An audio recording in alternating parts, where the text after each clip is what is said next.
Good afternoon, everyone. My name is Mara Satsila. I am one of three project redevelopment managers here at the Metropolitan Redevelopment Agency. Just a quick rules, we will be having a Q&A session at the end. You will be using the Q&A little box. Please put in all of your questions in there and we will get to them at the end. Definitely hold off because you might be able to get some of your questions answered as I go through the slides. But we will have an opportunity for that. And we are recording this webinar and we'll be posting it later to the website.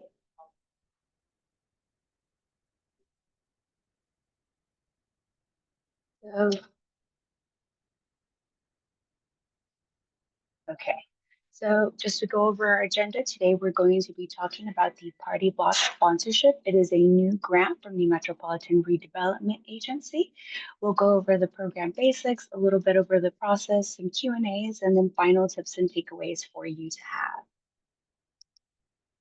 So as I mentioned, the Party Block sponsorship is a new grant from the Metropolitan Redevelopment Agency. It's going to be $500. It is going to be open and available to neighborhood associations, individuals, nonprofits, businesses, as well as any other community member here in the city of Albuquerque.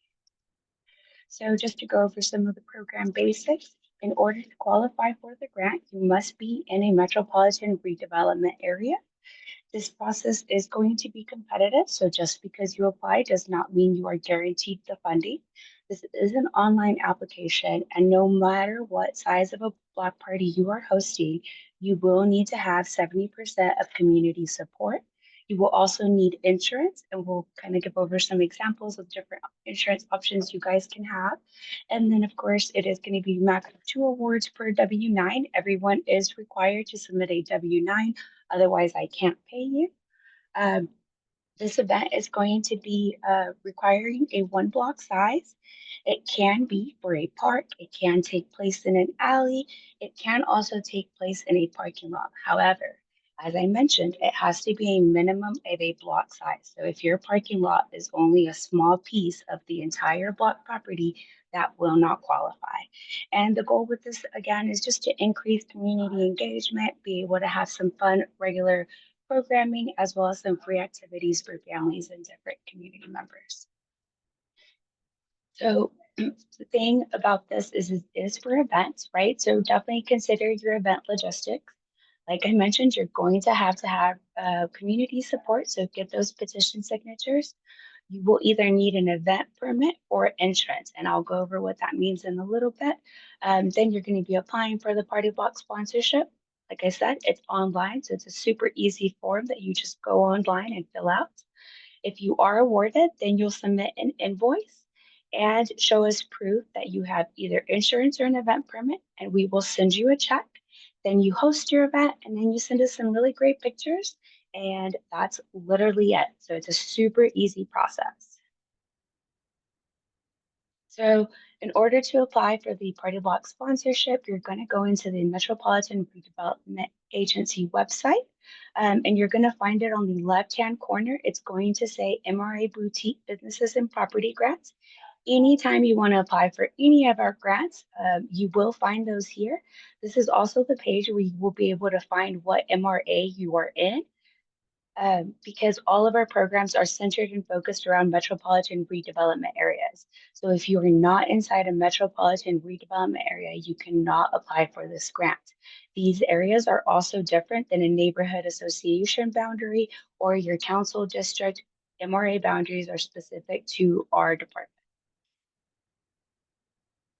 Once you've hit over on that Party Block sponsorship, you're going to scroll down and it's going to be at the very bottom. Like I said, this is an online form. You will not be able to download it and submit it through paper, through email, or anything like that. It all has to be received online. So like I mentioned, you need those petition signatures, and Sarah did a wonderful job of getting you guys ready with a downloadable petition support form. You'll be able to download it, fill in your information at the top, and then take it to all of the different properties and get that signature.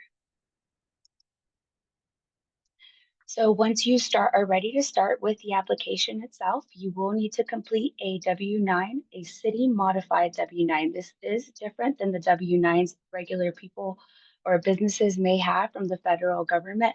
This one is specifically for the city of Albuquerque. There is a step-by-step instructions there that you can also download and go through in case you get stuck. If you are an individual, you will fill this information out with your social security number, and that is how you will complete it. You will need some of these additional information just to be able to let us know how your event's going to be working. Some of this is really simple, like your name, your last name, phone number, email address. Those are so that we can contact you and be able to let you know how your application and your process is going. Please, please, please make sure that this is an email you check regularly because that is how we will communicate with you. If you put an email address in there that you never check and I send you a response or anything to that email address and you do not respond, you may forfeit your um, award. So please keep that in mind. If you have an event festival name, you can. It doesn't have to have like an actual name. It could literally just be like community party, and that's okay. So the next thing is going to be when is the event. If you have a flyer, it doesn't have to be the final flyer, but we like to see the flyers just so we can kind of get an idea of what your event's going to be like, what kind of activities you're going to have, and just again, trying to get you ready to go for the event itself. This will be a drop down link in what MR area you are in, and you'll be able to select the different MR that you are in. For the MR area, this is specifically for the event location. So if you reside in South Broadway and your event is taking place in downtown, then it will be downtown MR is what you'll be selecting. Petition upload, you're going to be uploading that once you have 70% of your businesses or property owners. In this case, residents count as property owners because they are the property owner of the house, right? And so what this means also is that it's any property that is touching the event area. And I have some examples here in a little bit, and I'll be able to show you what that looks like. But let's say you're in a neighborhood and it's your whole block and it's all of your neighbors.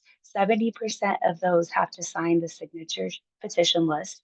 One of the reasons why we're doing this is in the past, we have had instances where certain community members or property owners in that area did not agree or did not want the extra traffic or the, street closures or any of the additional things that come with an event. And so we want to make sure that everyone is very much in favor of this and that you have the support.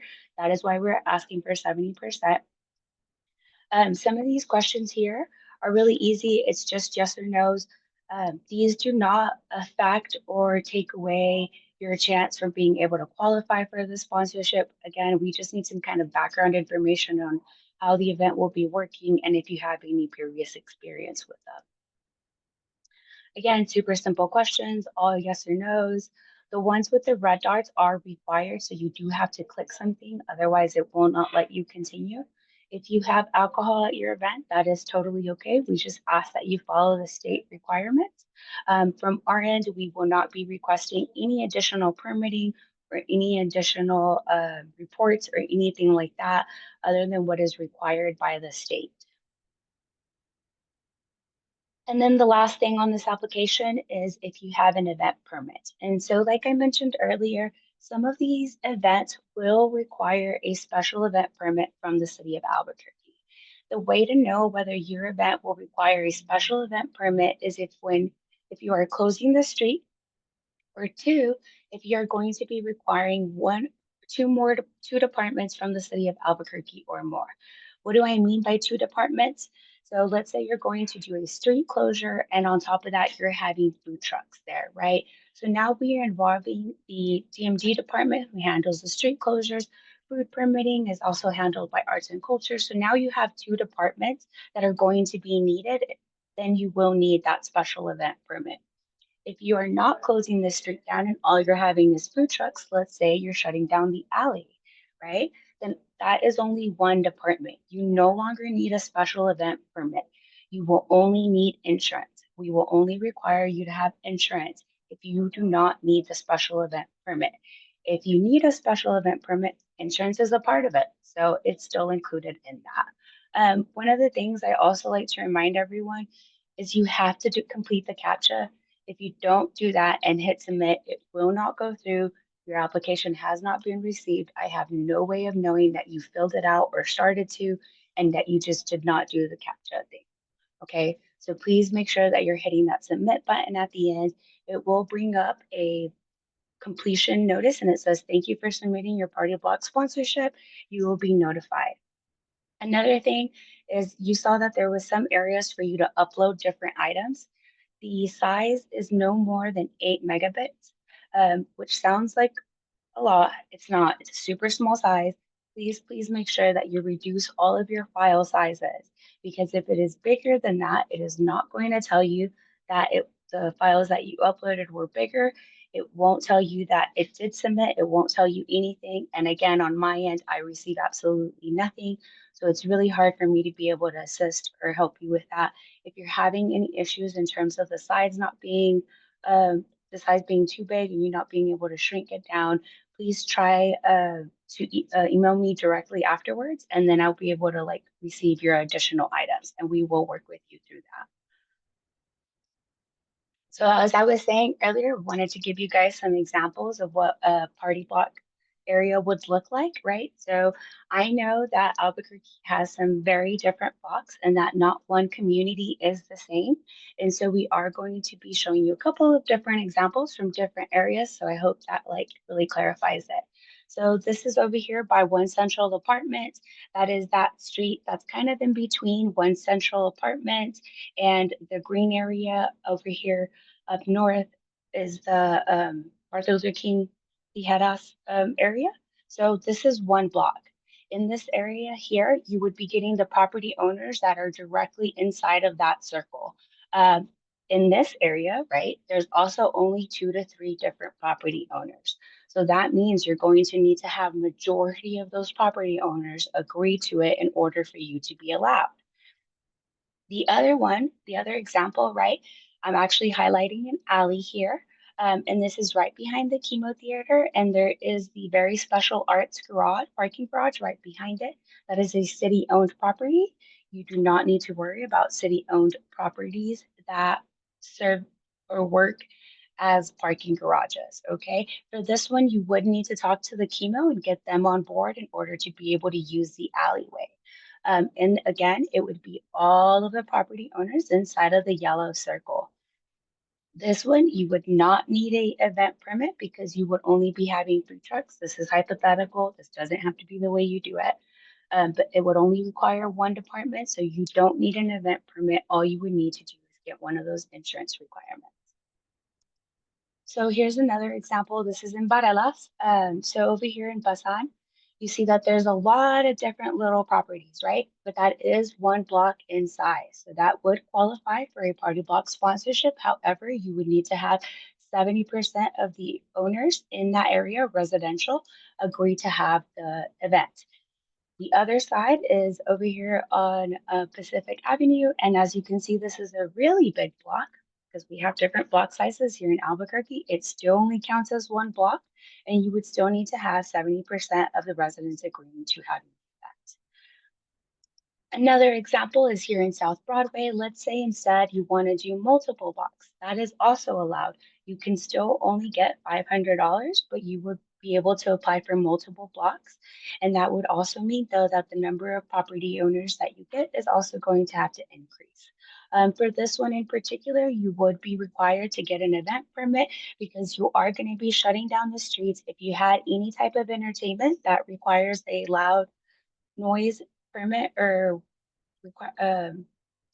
variant. So then now again, you have brought in two different departments, two different departments that oversee each of these things. So you would need an event permit for this one. I'm gonna do some quick, just to start with Q&As, and then I'm gonna go over to the chat and also open it up to be able to go over some of these questions that you guys may have. So as I said from the beginning, you do have to be in an MR area. They are not the same as your neighborhood council or legislative districts. These areas are based on an economic development assessment, and these properties or this area has periodically or historically not received the amount of investment required. Therefore, the sector is not doing as well as it should. So then we create particular incentives and programs to assist in that area. These MR areas have already been established, and yes, you can ask for your areas to be looked into. However, it is a long process and it does not take less than 60 days. So when you're considering this for your event, please keep that in mind.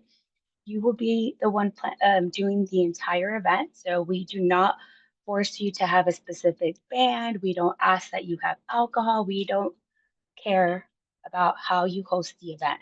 We just want to make sure that you are following the rules as required by the city.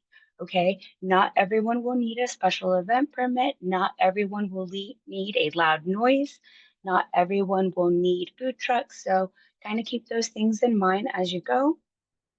If your event costs more than $500, you are responsible for it. How you fundraise or budget or create any of those items is not up to us, and we will not be requesting any of that additional information, nor does it add or improve your ability to get the grant itself. All of these are also for new events only and not for older events. So with that, I'm going to pull up Q&A. So,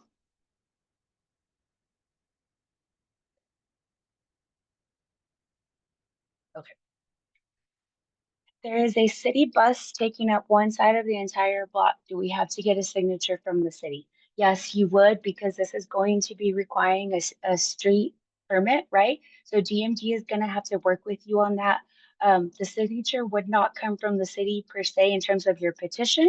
It would come from the city in terms of them approving the street closure and allowing for the detours for the bus. If a is a street closure needed if no trucks are there, just people? Yes, you will need if you are closing the street. And so what we mean by closing the street is that regular cars cannot come through it or drive at it. So that's when they close the street. It's not so much for like you bring in a stage or you bring in a food truck. It's to literally disrupt the traffic flow. And so that requires a street closure. If there are renters in the area, do we need signature from the property owners or the renters who live there? We prefer the renters in this case because they are the ones that would be directly impacted by the event itself. If for some reason your renter cannot, or the renter cannot sign it, or you can't get a hold of them, we will accept the property owner. Do keep in mind though that we will check it as a discount point or a 4 point, just because we don't want anyone that actually resides in the area getting upset or wanting the street not to be closed. Can multiple grants can be awarded per block party, okay? However, that means that each area has to be its own block, right? So you would be responsible for making sure that they have an insurance. If they each need a street closure, you would have to get a street closure permit per each of those.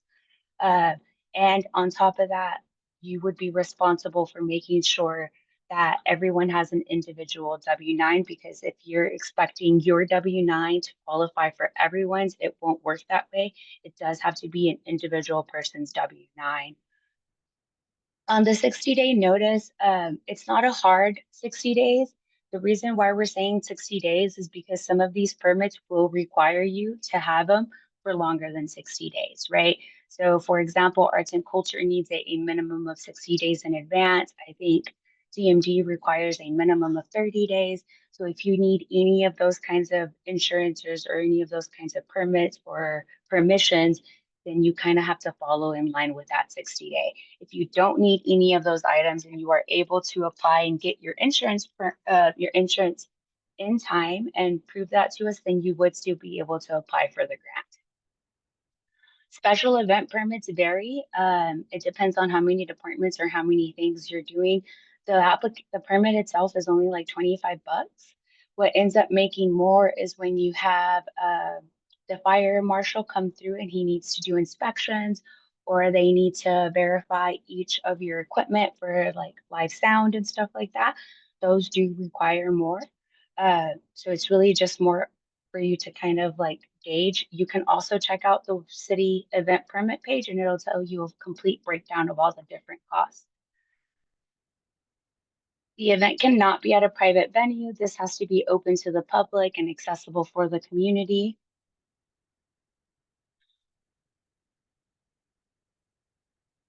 So, April, that your question was very particular. You're saying that you have already gotten signatures from your people, but it's 61 days away. Yes, you need to submit your application as soon as possible, but you also need to verify if you're going to need an event permit or if you're going to need any of those additional items. So, what I always say is start early and get on it now, because it will be up to the permitting department itself. And we do not control or can push your permits through arts and culture or anything like that faster. You have to follow the regular process. Yes, you can use a street with a bike path. On those, just keep in mind that for street um, if you have a bike path or any of those items, it's going to require an additional type of detour. DMD normally helps with answering more of those questions, but really what it comes down to is you're going to have to hire a barricade company who will do a detour map for you. And then we'll also like account for bike traffic or like the bus or any of those other things. And they'll be able to put together an actual plan for you so that you can submit that.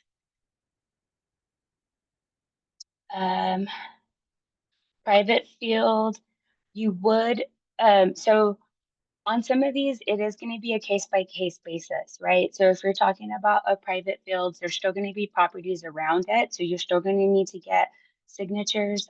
For loud music, that's going to be more of an arts and culture question.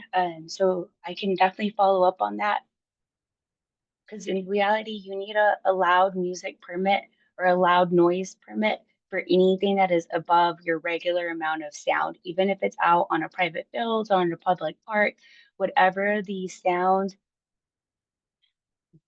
I don't know, most sound that they can have. I don't know how to call that. But they require that for that. Everyone will need to have 70% of signatures. If your application does not have a petition signatures on it, your application will be considered incomplete and will not be reviewed or scored. I also do not regularly notify you if your application is incomplete or if it's missing items because you are supposed to be able to check those and you can always call me in advance before you submit. Definitely prefer that. But everyone will need to have a petition with signatures on it. A big reminder is if the property is not inside of the MR boundaries, it does not count, even if it's close to it, even if it's besides it. If it is not inside of the boundary line, it does not qualify and will not be used. When we're talking about city-owned properties, you go through the Parks and Recreation Department and they'll be able to permit the different areas out for you. So it's not so much as like if the city owns the property, it's more about what department's in charge of it. See, can the event be held? It can be held at a park. Um, like I mentioned earlier, any property that is around it in that area is who your petitions will come from. The park needs to be inside of the Metropolitan Redevelopment boundary area or it will not qualify. Again, has to be inside of an MR. So it can't just be any random park or any random location. It has to be inside of a metropolitan redevelopment agency. If it's near commercial buildings, you treat them as property owners. So that property owner that owns that commercial property is the one who's going to have to sign your petition saying that they have allowed it. Kristen, yes, if you've already gotten your event permit from the city, yes, you need to get signatures from the neighborhoods or businesses or property owners. And then you can complete the grant application and then that's it. Outline. Outlines are okay. To be honest, we do prefer a flyer just so that we have a better idea of what the event is going to entail. And that way we can also use it from our end to like market or promote any of the parties or events that we're also sponsoring. Mhm.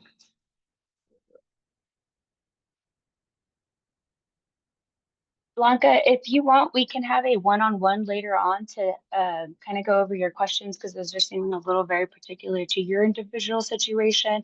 I do want to be able to get through questions that are a little bit more for everyone. Um, Half of the block we want to use is on the address and then heads out east.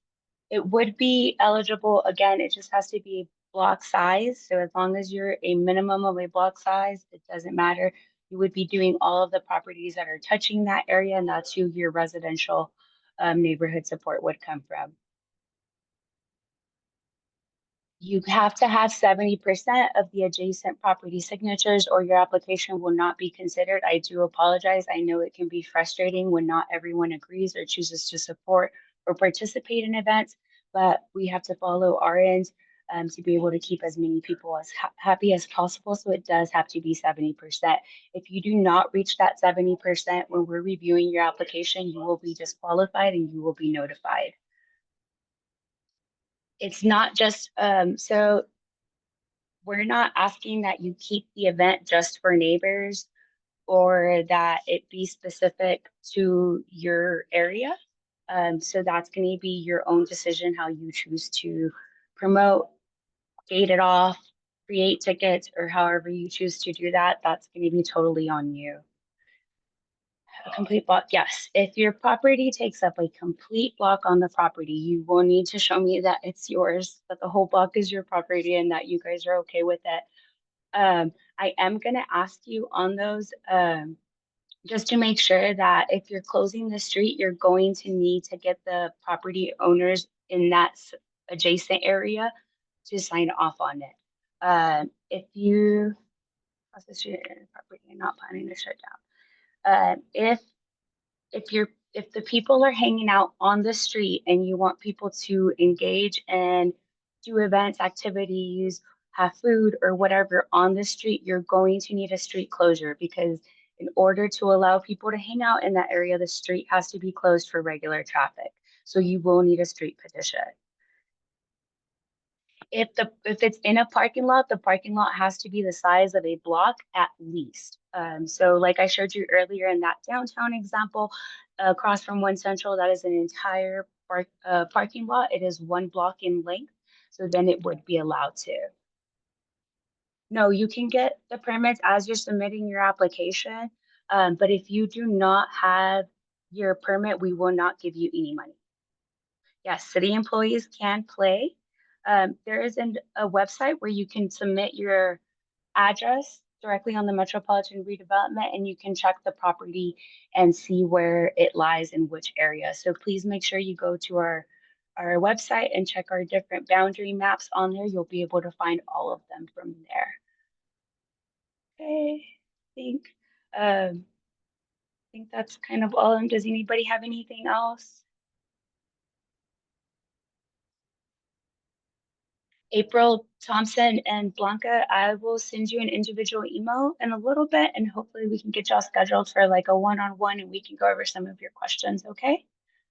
So I'm going, y'all can still see my PowerPoint.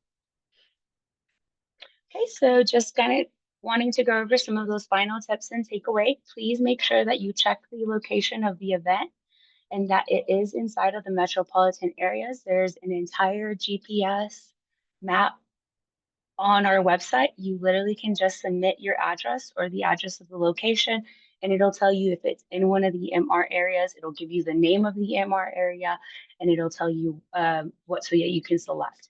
Like I said, the 60 days is not a hard deadline, but if you end up needing an event permit, it will take you at least 60 days. So keep that in mind when you're getting that going. Everyone needs insurance. Even if you're not getting an event permit, you will need to have insurance. There are multiple websites online where you can apply for an event insurance for one day. I've never seen them go over $200 and I've seen them go as little as $75. And it basically is just your regular insurance covers. It just makes sure in case anyone gets hurt or that anything happens, which we all hope doesn't, but sometimes does. So we need to make sure that we're protected and that so are you. Every application will need a petition signature form. If you do not have a petition signature form, you will not be considered. It has to have 70% of property owners adjacent in the area signing off. Do not submit your application until you have all of the items that are required. I've received a lot of different applications already that do not have petition signatures. Those will not be considered until all items have been received. It is a minimum of one block. You can do multiple blocks. A single parking lot is not going to count. If the parking lot is the size of an entire block, it will count. We can also do parks. However, the park has to be inside that metropolitan redevelopment area. It's really great if everyone can collaborate and partner. This is a good opportunity for you guys to engage your community members, different organizations, businesses. And then when in doubt, please reach out. I am more than willing to have one-on-one conversations, answer questions that are particular or only apply to your event. But I just need to know, so please feel free to reach out. And this webinar will be posted on our website. So afterwards, if you want to come back and look at it, you have some additional questions and you're like, I think they said something about it, please come back and check it out. And then with that, I will leave you with my contact information. Please email me if you have any additional questions. This program is meant to be really easy and accessible to everyone. It is meant to have a very small reporting requirement so that it doesn't feel overburdensome. I know it's only $500. I understand that events can cost a lot of money. Unfortunately, our budgets are super small. All of our grant programming funded is actually does come from council. So with limited funds, I can only do limited things, but we really hope that this is a good opportunity for everyone to also learn how our grant processes work and get involved. And with that, I will say goodbye. Thank you all and hope to see you all next time.